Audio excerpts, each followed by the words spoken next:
My name is Caroline. I'm going to give you a quick run through of just very simple basic GIS software. So the particular software I'm going to be using today is QGIS. It is a free software.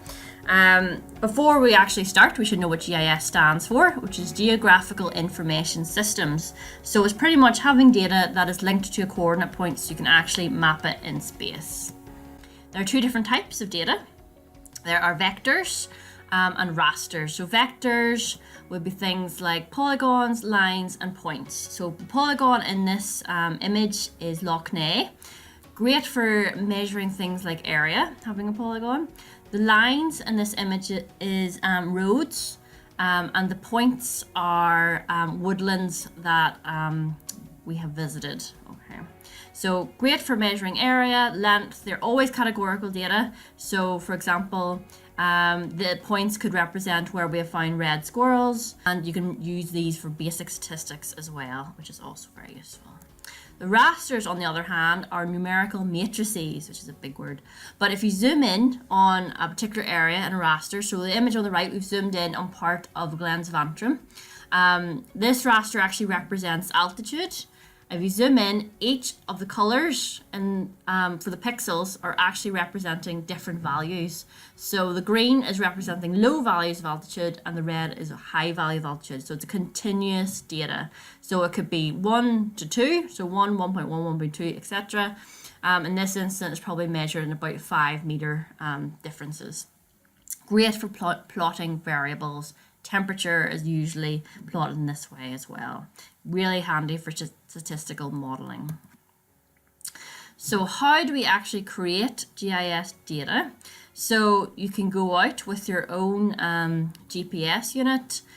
We do this regularly for setting up feeding stations and traps to record where we've actually put them.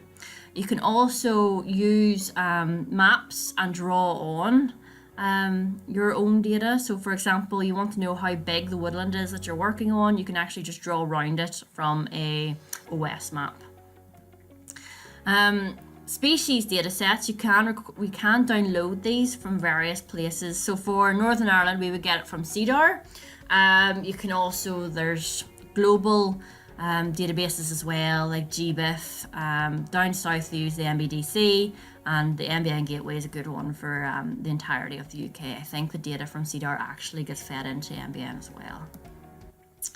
There's satellite data, so for example, for temperatures, if you want to measure how productive the woodland is, you can also go on and ask NASA for their data. Some of this stuff is quite big resolution. You want to know, especially if you want to know for something as small as Northern Ireland, you don't really want to have the entirety of Europe put in here. So looking at data sources specifically for Northern Ireland is probably a better idea. On the island of Ireland, we would use Irish National Grid to plot and make our maps. If you're in the rest of the UK, you can use British National Grid. If you're using a couple of different countries together, I would advise you to use a global system like WGS84, which gives you latitude and longitude. Pretty much the coordinate system you use will change how the country is actually projected on the actual map. So it's to take out the curvature of the Earth. So Irish National Grid makes Ireland nice and flat and recognisable. Whilst if you use a global system, it can look a bit squished sometimes. So how to use this system? You have your X and Y axes. You would say which square your point would be in. So in this instance, it's square D. You would count across from the left, so it's 300,000 and then up and into the 400,000s. So to make it even more confusing, whenever you use the D, you take off the first two letters, the 300,000 and the 400,000, and just quote a 10-figure grid reference. However, GIS software can't read this. It needs the 12-figure grid reference to be able to read it. So if you look at this closely as well, you'll see that it's 100,000s, 10 100,000s, 1,000s, 100, tens, and then units 1. So this is how detailed the data can be as well. If you do it right down to the meters section, then you know it's very, very accurate where your point is. So we'll try it out for this point. Okay, down it's in square J, and it is 10,000 meters this direction and 10,000 meters this direction get together, and that's the exact coordinate of where your point is.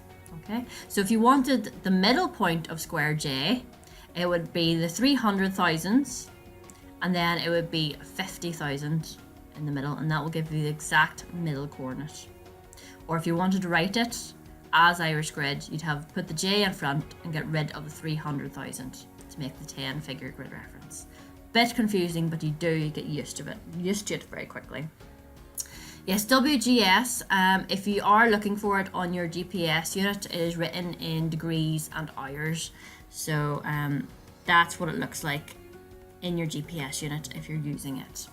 For the next part of this quick tutorial, you will need to download QGIS. Easiest way to find it, go QGIS, download.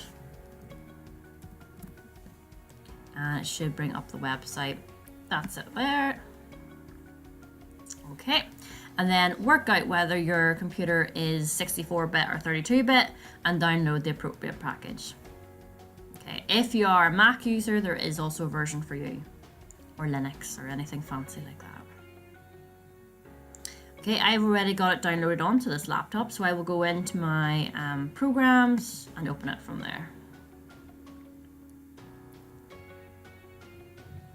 Once you've opened GIS, this is the screen that you will see. It'll have your previous projects if you've done previous projects before.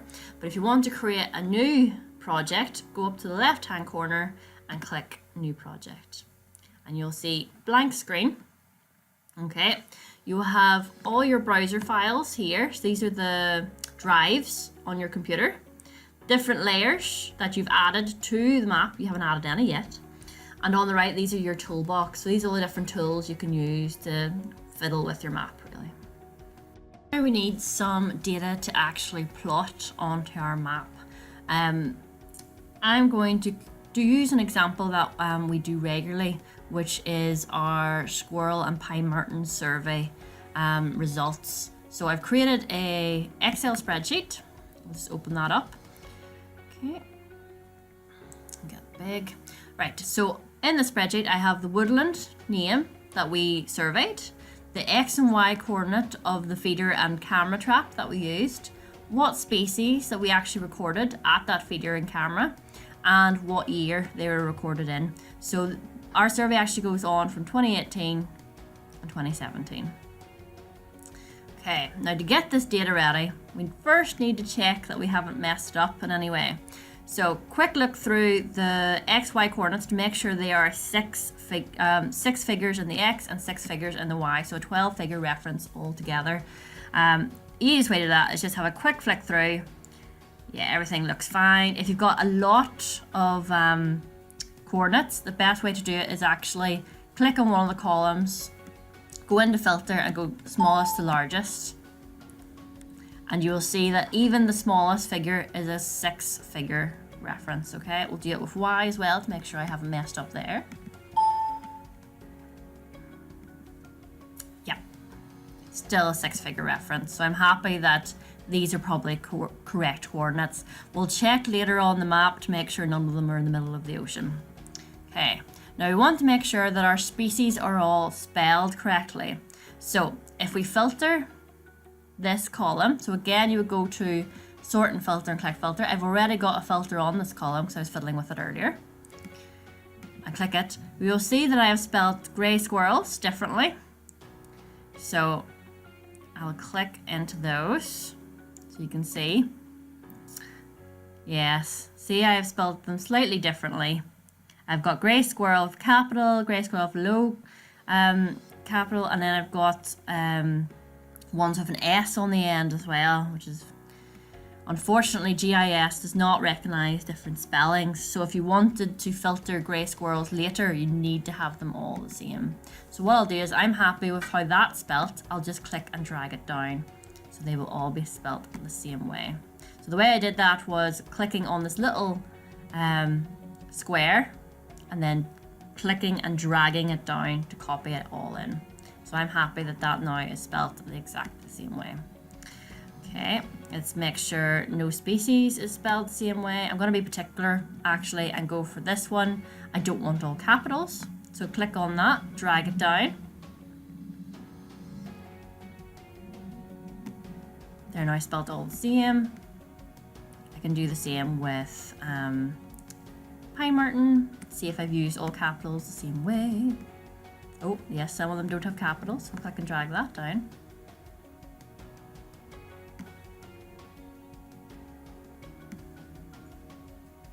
We'll do the same with red squirrels.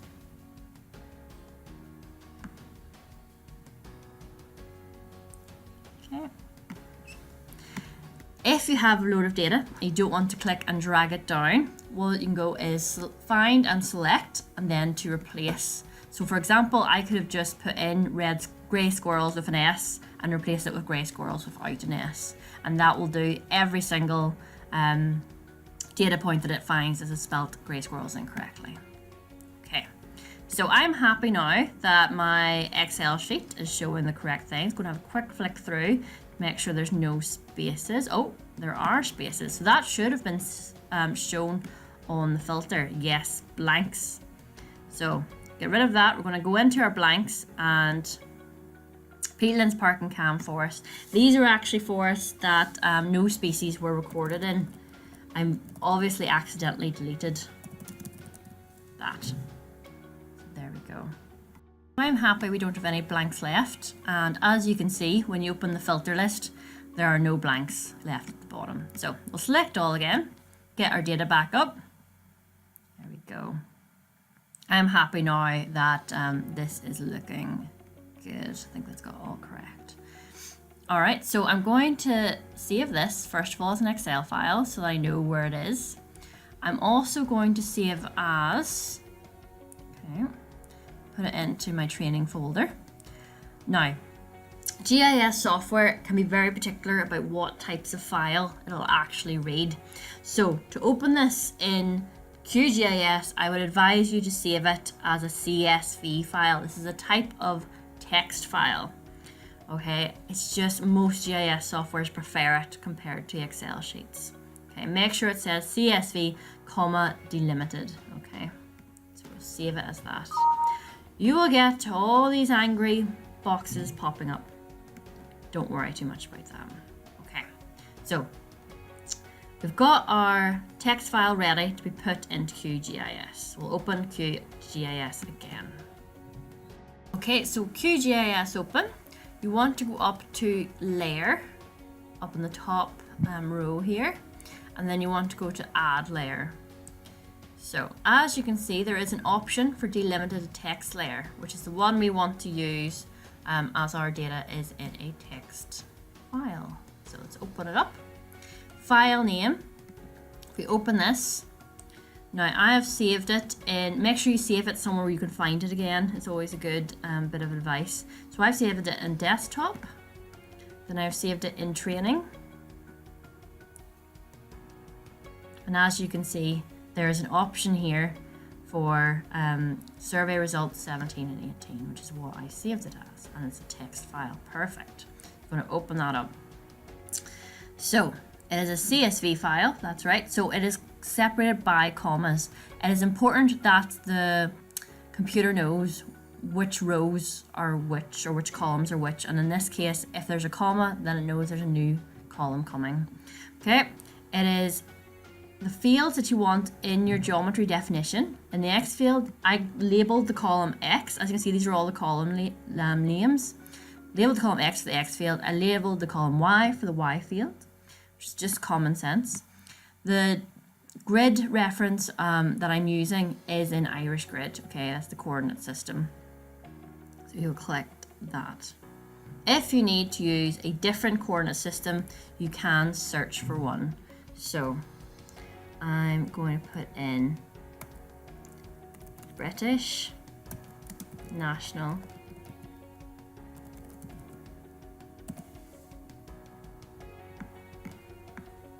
There you go, British National Grid. So if you are using QGIS in anywhere else in the UK apart from Northern Ireland, then you would use the British National Grid. Okay. I'm going to cancel that because I am using Irish Grid because all my points are in Northern Ireland. Okay. If we go down, we can have a wee quick look to make sure everything is in the correct columns, and I'm happy with that. So we're going to add that layer to our map and then close that. So there we go. These are all the woodlands that we surveyed in 2017 and 2018. Now that map looks a bit rubbish because there's no background layer to it. So now I'm going to show you how to actually find background layers. So if we open Google again, we're going to type in Ireland counties shapefile. And from prior knowledge, I know that Diva has a very good shapefile for us to use. So I'm just going to cheat a little bit and put that in as well. My advice is go searching in Google for whatever shapefile you're looking for, and there probably is one somewhere that you can get for free. So here's some of our options. Ignore GIS Stack Exchange. That is actually a forum that people use to ask questions if they've any trouble. It is handy for if something has happened that you need to ask the experts about, go on to there. But we, in this particular instance, are looking for shapefiles. So I would go into Diva GIS, which is this option. Okay. Now we need to put in which country we're looking for. So we need Ireland.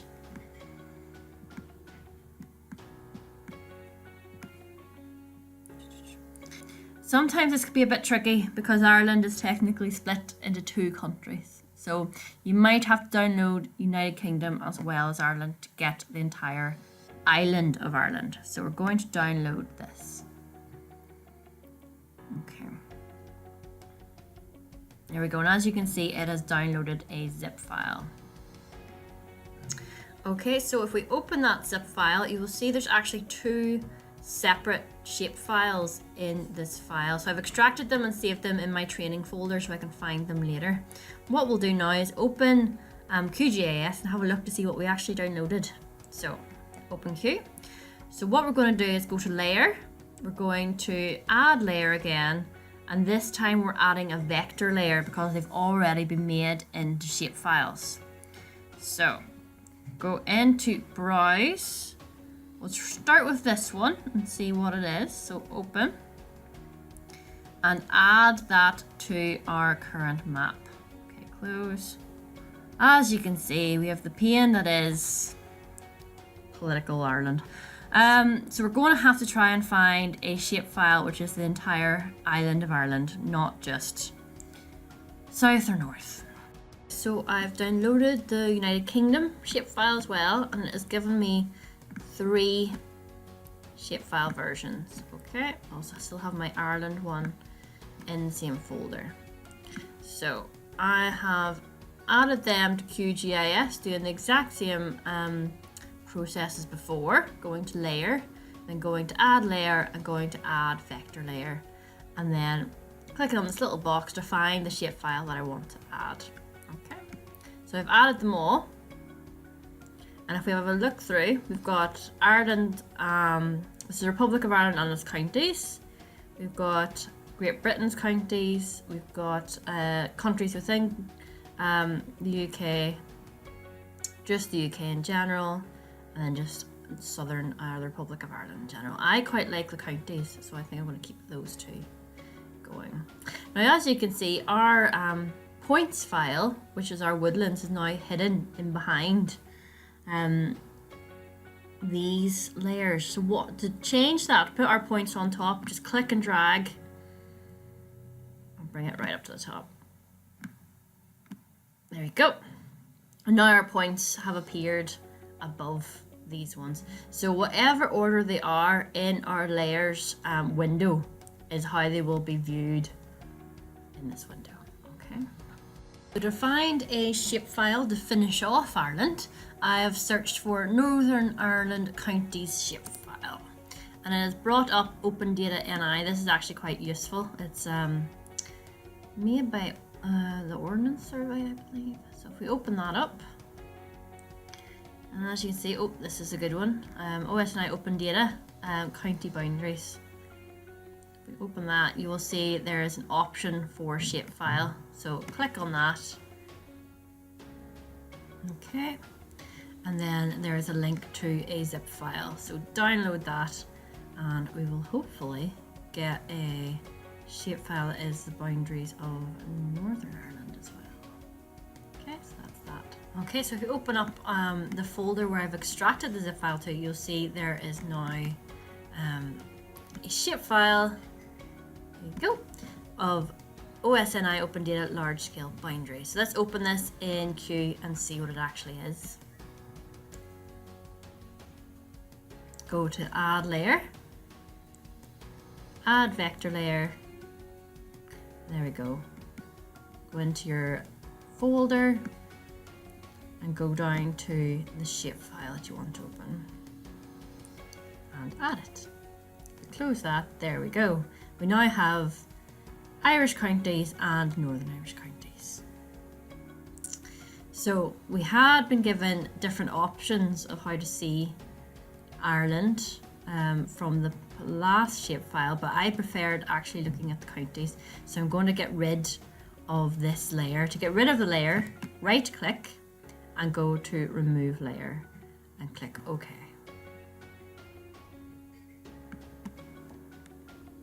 There we go. So it has now been removed from our layers window. At the moment, our points are being hidden by these layers. To change that, you need to change the order they are in this window. So if you click and drag survey results up to the top, there you go. Now the points file is on top of these polygon files. So that's the order that they are in this window is how they are seen in the map. So survey results is on top and the Irish polygon is actually on the bottom. Looking at this map, it looks a wee bit strange, probably because the colours are a bit random. So what we'll do is change the colours of our country polygons. So if we double click on the colour beside each of the layers, this box will pop up, which is symbology. So I'm going to make the Republic of Ireland a nice green.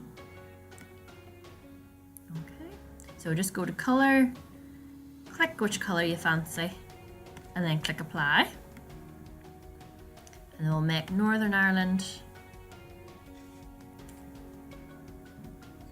maybe a lighter green, just for a wee change. Click apply. Okay, that's looking a bit more realistic now.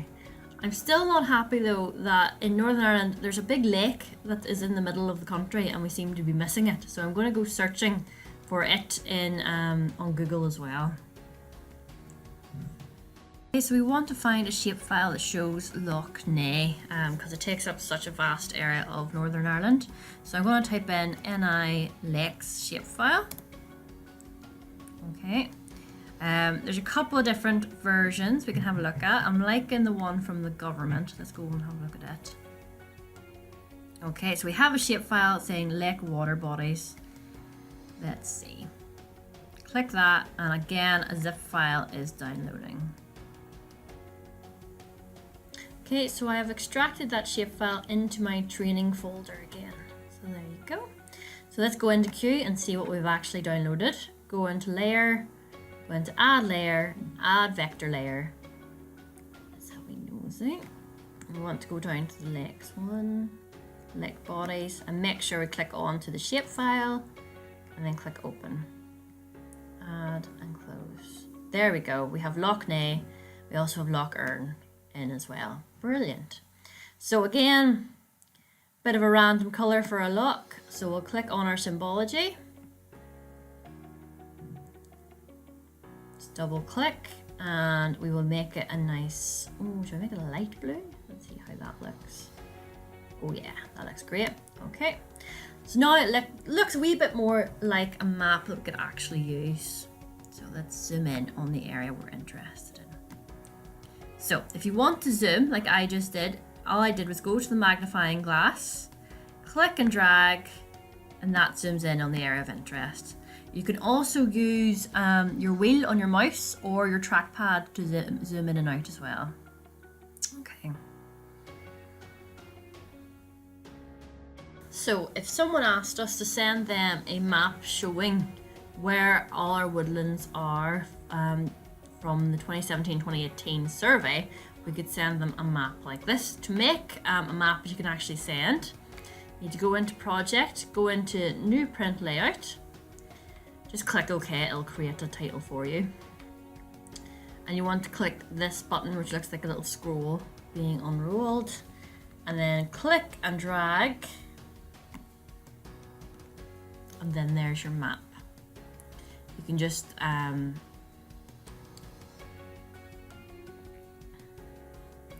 export it as a PDF then to send it to someone. But that doesn't really tell very much. So now we're going to separate these points out by which ones are red squirrels, which ones grey squirrels, which ones are pine marten, and in the different years as well. So there's a couple of different ways you can filter the data just to show particular data points. I'll show you one of the ways that I use. I right click on the file that has the different data points in it. I go to open attribute table. This shows all the, if I click here you'll see it better. It shows all the data that's in the background for those points. So it shows the woodland names, the X and Y coordinates, which species were found in the woodland and which year they were found in. So I want to filter the results by the species. So first of all, we'll go for red squirrels. And I want all the woodlands that have red squirrels or have had red squirrels recorded in them to be selected. Okay, so if I just put this down, you will see that all the yellow woodlands are the ones that red squirrels have been recorded in. Now it's not very clear because certain woodlands have been recorded multiple years, some of them are over the top of the red squirrels, so I'm going to actually create a completely separate point file just for red squirrels. So save selected features as is how I'm going to do that. I'm going to find somewhere to save it. I'm not going to save it there. I'll save it into my training folder. And I'm going to call it red squirrels. Save. We'll save it as a shapefile. Okay. So it has now been added to the map. I'm going to turn off the points file we already had on. Do that, and now you can see the woodlands where we've recorded red squirrels much better than before. I think it has to be red, doesn't it? So we'll click on the point and we'll give it a nice red color. There we go. Okay, brilliant. So we'll do that again for grey squirrels. We right click on the survey results folder. We then go to open attribute table. We're then going to filter by this time grey squirrel. And we're going to select features. So as you can see, the ones that have the yellow beside them are the woodlands that have had grey squirrels recorded. So close that. If we turn on the survey results folder again, turn off the red squirrels, you can see different points are highlighted in yellow. These are the ones that just have grey squirrels recorded in them. Again, we're going to export this into save selected features as,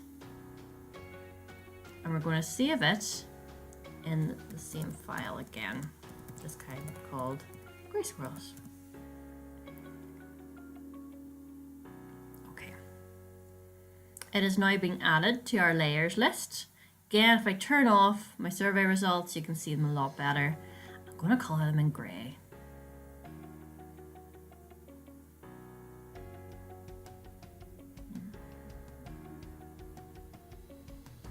Okay, apply. Okay, so now we have all the grey squirrels we've recorded all the red squirrels we've recorded. So some people may want a map. For example, Environment Agency may want a map of where you've recorded red and grey squirrels. This would be a perfect map for them. So I'm going to create this into a PDF to send to someone. Go into Project, New Print Layout, don't care about the title. Click this button, which is the little scroll again. There we go. So that shows all the grey squirrels and all the red squirrels. And then we can go to Layout and Export as PDF. And we'll save it into our training folder again.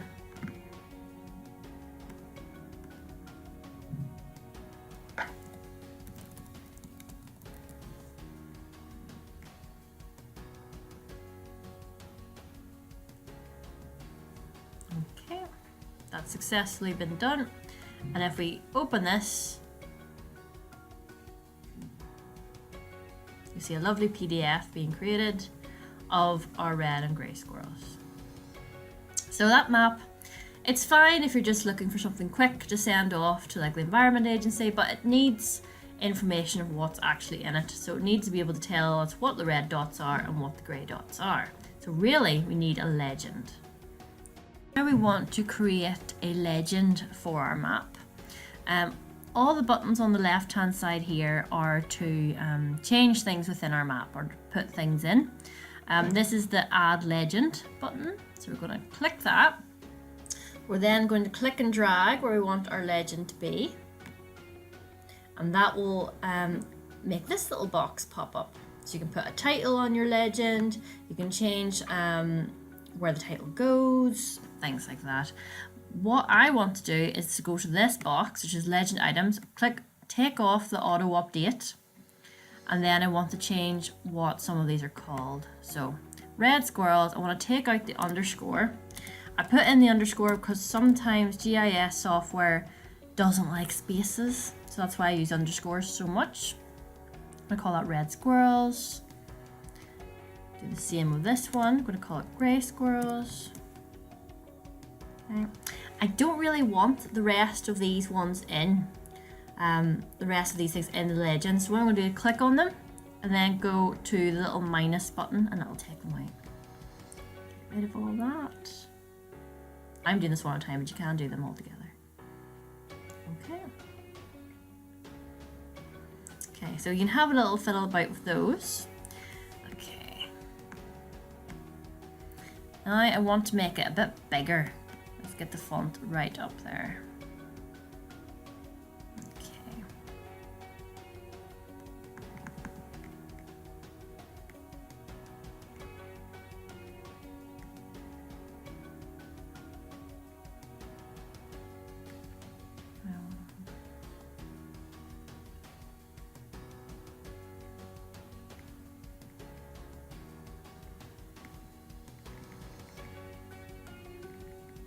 There we go.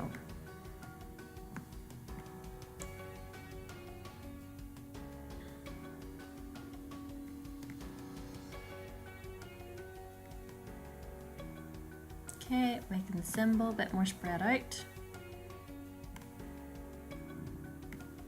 There we go, I'm happy with that. So now we have a map that shows red squirrels and grey squirrels in Northern Ireland. Okay, so this map is fine if you're sending just a general overview to someone.